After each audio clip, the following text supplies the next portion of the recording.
7ના રૂપમાં ખાસ કરીને stereochemistry and bonding in main group elements એટલે કે CHNN 401 MSc સેમેસ્ટર 1ના પેપરમાંથી યુનિટ નંબર 1ના ખૂબ જ અગત્યના એવા MCQs most IMP MCQs part 7ના રૂપમાં હું આપ સર્વે મિત્રો સામે મૂકી રહ્યો છું. મિત્રો, ખાસ કરીને આ પાર્ટમાં આપણે VSEPR સિદ્ધાંત, બેન્ડ રૂલ, એનર્જેટિક્સ ઓફ હાઇબ્રિડાઇઝેશન આ ત્રણેય બાબતોને લગતા ખૂબ જ અગત્યના એવા MCQs અને બાકીના મુદ્દાઓના MCQs હવે પછીના વિડીયોમાં આપ સામે હું મૂકી રહ્યો છું. આશા રાખું છું કે અગાઉના વિડીયોની જેમ જ આપ આ વિડીયોને પણ ખૂબ ખૂબ આપકારશો, ખૂબ ખૂબ મહેનત કરશો એવી અપેક્ષા સાથે શરૂ કરીએ છીએ MCQs પાર્ટ 7.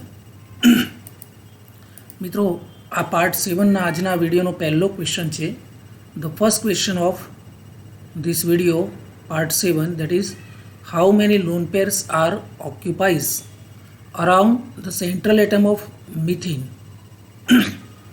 મિથેનની અંદર રહેલા કેન્દ્રીય પરમાણુ એટલે કે કાર્બન એની આજુબાજુ ગોઠવાયેલી લોન પેર ઇલેક્ટ્રોન યુગ્મોની જોડીઓ કેટલી છે મિથેનમાં? ઇઝ ઇટ 2, 3, 0 ઓર 4? તો અહીંયા થોડી હિન્ટ જોઈ લઈએ.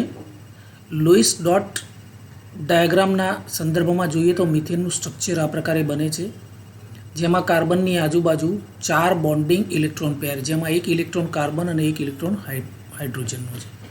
આ હાઇબ્રિડાઇઝ ઓર્બિટલમાં એક ઇલેક્ટ્રોન કાર્બન અને હાઇડ્રોજનનો સિમિલરલી 4 બોન્ડિંગ ઇલેક્ટ્રોન પેર છે મિત્રો. જ્યારે અરાઉન્ડ ધ સેન્ટ્રલ એટમ એટલે કે કાર્બનની આજુબાજુ અહીંયા લોન પેર અહીંયા એક પણ દેખાતી નથી. It has 4 electron pairs. 4 અહીંયા ઇલેક્ટ્રોન યુગ્મો દેખાય છે, પણ કેવા છે? 4 bonding pairs and no lone pairs.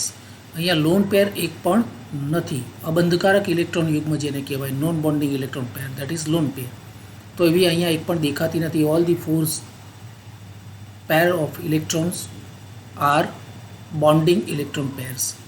So correct option is C, 0.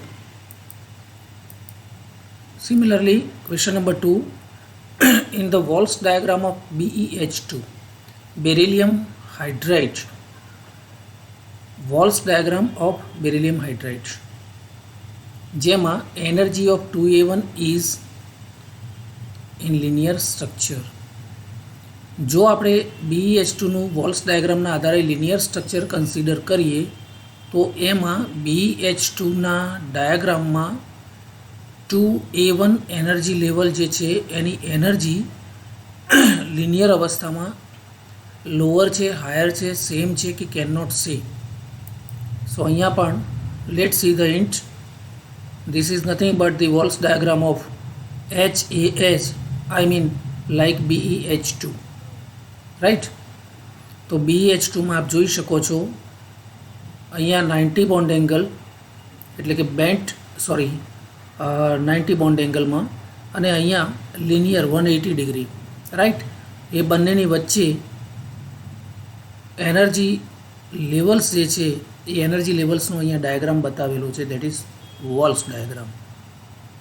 આ બાજુ જે સિમ્બોલ્સ આપ્યા છે એ સિમ્બોલ્સ આપ જોઈ શકો છો, મૂલિકન સિમ્બોલ્સ, અને આ એના સિગ્મા જી, સિગ્મા યુ, આ બધા પણ મૂલિકન સિમ્બોલ્સ છે અહીંયા, રાઈટ. તો આમાં 2A1 ઇઝ ખાલી જગ્યા ઇન લિનિયર. તો જોઈ શકીએ છીએ આપ લિનિયર અવસ્થામાં સૌથી ઓછી શક્તિવાળી કક્ષક કઈ છે? 2 sigma G, that is 2A1. તો 2A1 જ્યારે 90 એંગલમાંથી 180 એટલે કે લિનિયર બને છે ત્યારે પણ એની શક્તિ બાકીની એનર્જી લેવલ કરતાં હંમેશા નીચી હોય છે લિનિયર અવસ્થામાં BeH2માં, right.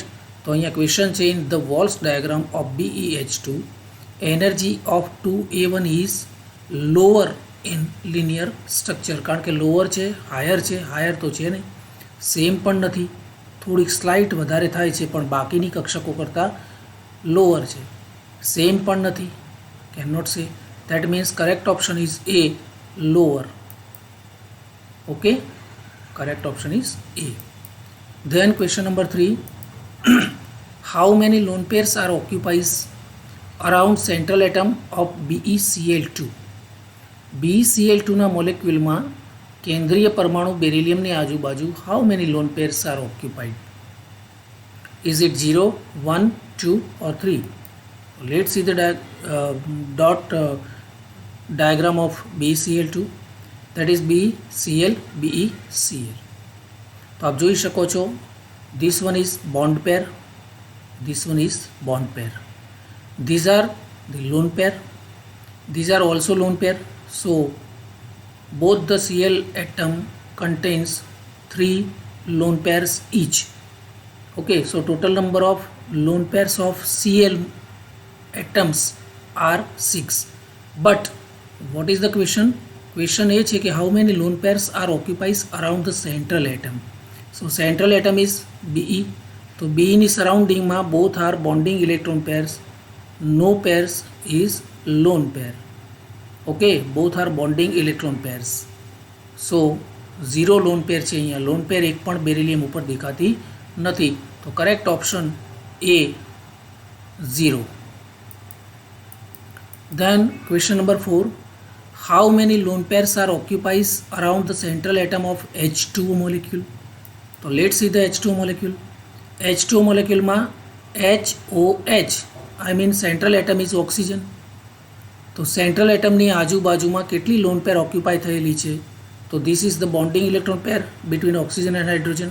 This is also bonding electron pair between oxygen and hydrogen. So both these pairs are known as bonding electron pair. While in sp3 hybridization in oxygen atom, તો એની બાકીની બે સંકૃત કક્ષકો sp3 છે એ આ છે અને બીજી આ છે. આ બંને sp3માં બોન્ડિંગ પેર છે, જ્યારે બાકીની ઓક્સિજનની બાકીની બે sp3 Sanskrit કક્ષકોમાં both the lone pairs are already occupies. है ना? तो central atom oxygen contains 2 lone pair of electrons. Is it 0, 1, 2 or 3? तो correct option may be 2, C. Okay, then question number 5. The maximum repulsion exists between.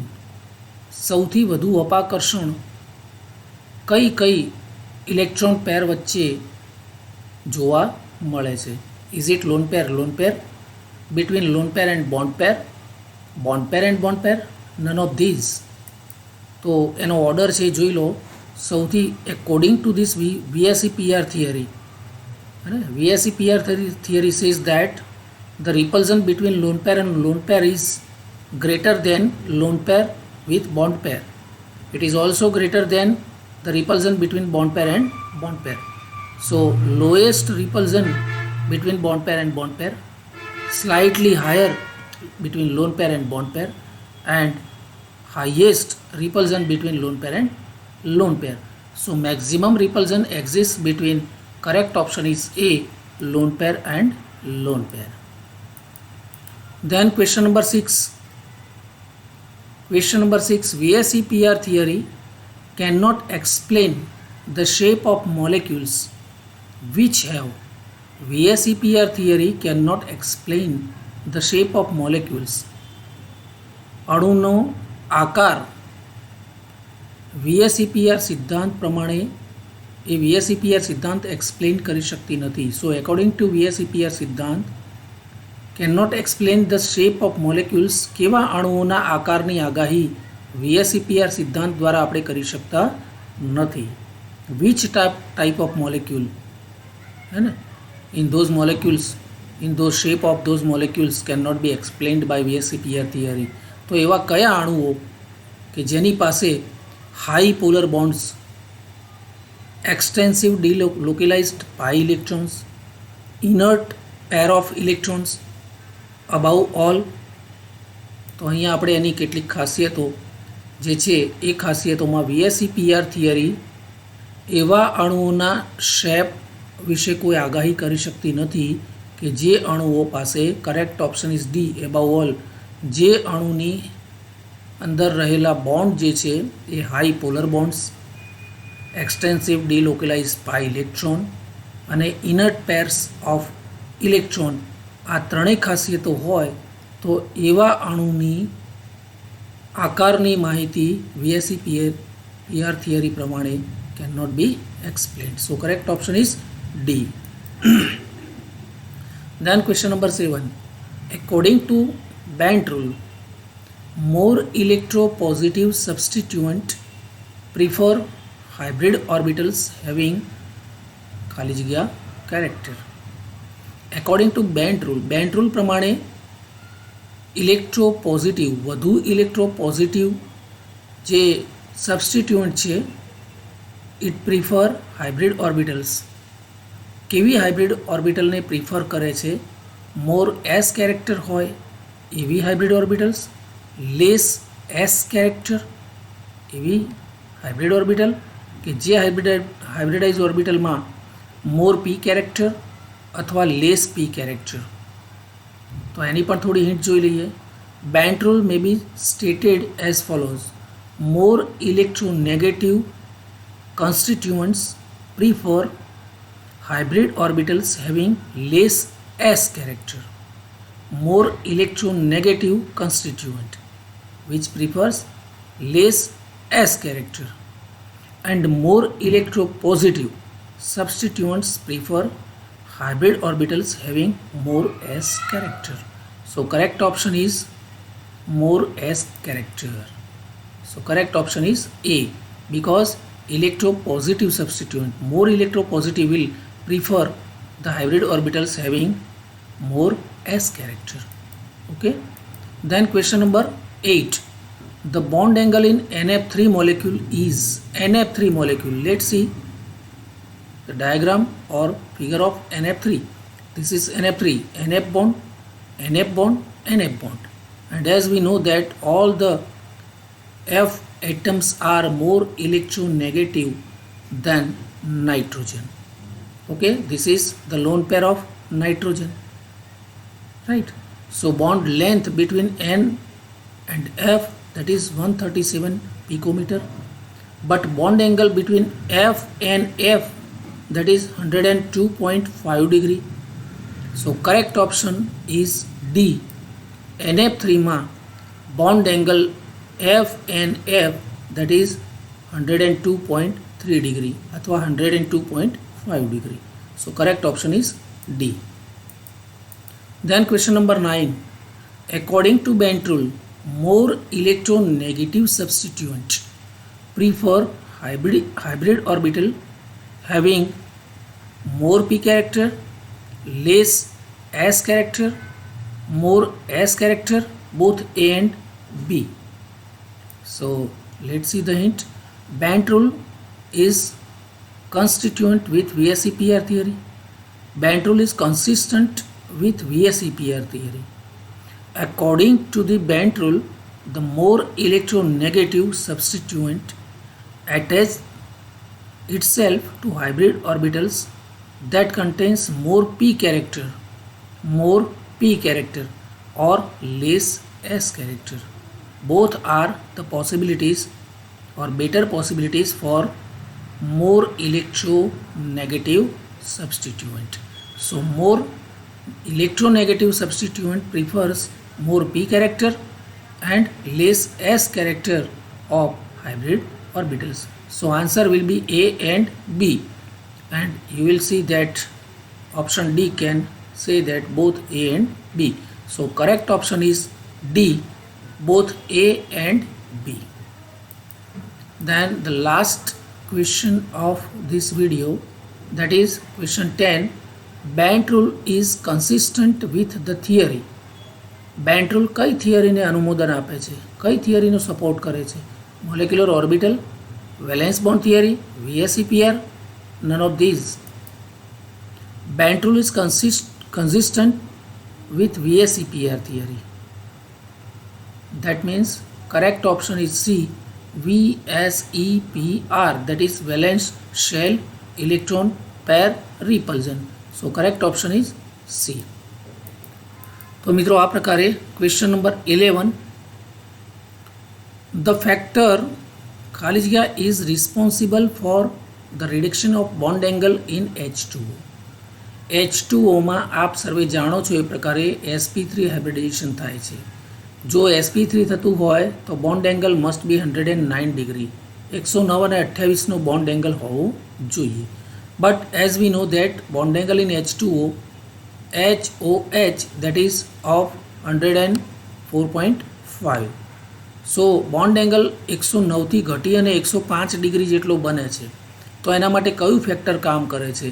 Energy of hybridisation, energy of atomic orbitals, energy of molecular orbitals, none of this. તો અહીંયા પણ થોડી hint જોઈ લઈએ. In hybridisation atomic orbitals linearly combine to give hybrid orbitals, and the energy of that hybrid orbital is sum of energies of all atomic orbitals. જે સંકૃત કક્ષકો બની hybrid orbitals બની એની energy છે એ બધી જ એટોમિક ઓર્બિટલ્સનો સમ છે. Okay, this energy of hybridisation depends upon the magnitude of bond energies, right, and helps in determining the structure of the molecule. એનો મતલબ એ થાય કે બોન્ડ એંગલ જે છે હે ને, bond magnitude of bond energies હે ને, તો એના માટે responsible this energy of hybridisation, right. તો હાઇબ્રિડાઇઝેશન એનર્જી જે છે, energy of hybridisation, that is the responsible factor for the reduction of bond angle in H2O. Right. So correct option is A, energy of hybridisation, જેના કારણે bond angle એમાં ઘટે છે. તો આ પ્રકારે વધુ 11 MCQs આ વિડીયોમાં મેં આપ સર્વે મિત્રો માટે ખૂબ જ અગત્યના એવા પ્રોવાઈડ કરેલા છે. મિત્રો, આશા રાખું છું કે મારા અગાઉના વિડીયોની જેમ જ આગામી એક્ઝામિનેશનની તૈયારીના ભાગરૂપે આપ સર્વે મિત્રોને આ ક્વેશ્ચન્સ અને આ વિડીયો પણ ખૂબ ખૂબ ગમશે. મારા આ વિડીયોને ખૂબ ખૂબ લાઇક કરો, શેર કરો અને સબસ્ક્રાઈબ કરો. મિત્રો, મારો વિડીયો જોતાં જોતાં જેટલી પણ એડ્સ આવતી હોય એને સ્કીપ ના કરતા પ્લીઝ પ્લીઝ પ્લીઝ, કારણ કે એમાંથી જે પણ થોડી ઘણી કંઈક ઇન્કમ થવાની છે એ આપ સર્વે મિત્રોના એજ્યુકેશન પર્પસ માટે જ યુઝ કરવાનો છું. માટે સ્કીપ કર્યા સિવાય વિડીયોને કન્ટિન્યુઅસ ફોર્મમાં જોવાનો આગ્રહ રાખશો. ખૂબ ખૂબ લાઇક કરો, શેર કરો અને સબસ્ક્રાઈબ કરવાનું ભૂલશો નહીં. ત્યાં સુધી ધન્યવાદ.